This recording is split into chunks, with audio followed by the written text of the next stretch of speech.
మానవ సేవయే మాధవ సేవ. సేవ అంటే మనకున్నదంతా ఇతరులకు ఇచ్చి మనం కష్టాల పాలవడం కాదు. మనకు చేతనైనంత సహాయం ఇతరులకు చేయాలి. వారికి ఆనందం కలిగించాలి.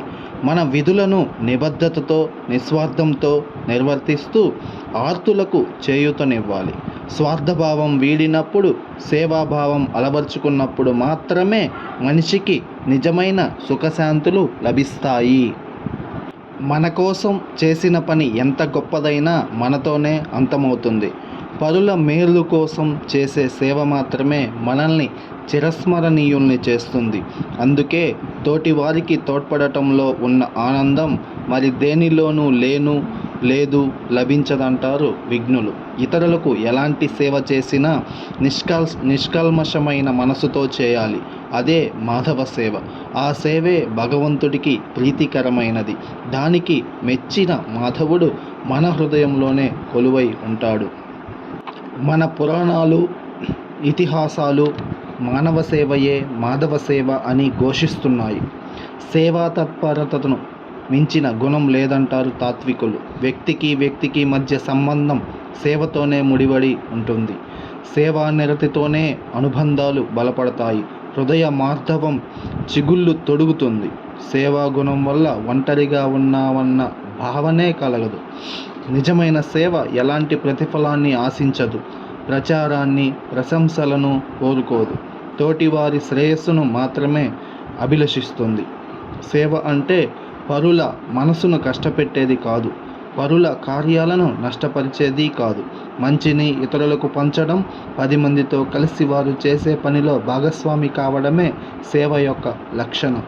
రామాయణంలో శ్రీరాముడు మాన్యాశ్రమాల సేవలో తరించాడు. భరతుడు శ్రీరామ పాదుకులను సేవిస్తూ అదే తన భాగ్యమని తలపోస్తూ రాజ్యపాలన చేశాడు.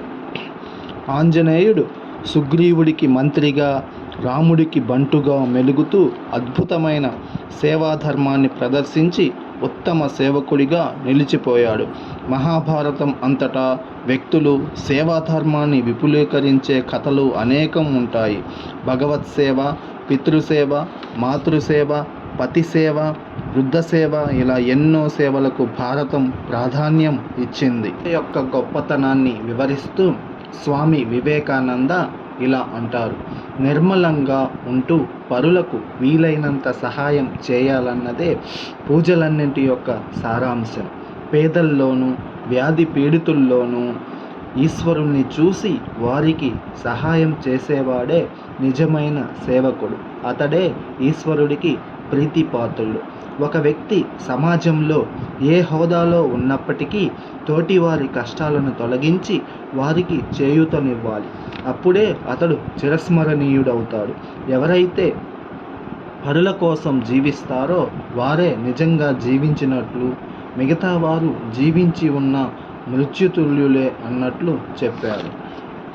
గరుత్మంతుని తల్లి దాస్యం విడిపించటానికి నాగులకు సేవ చేయడమే కాక అమృతాన్ని కూడా సాధించి తెచ్చాడు.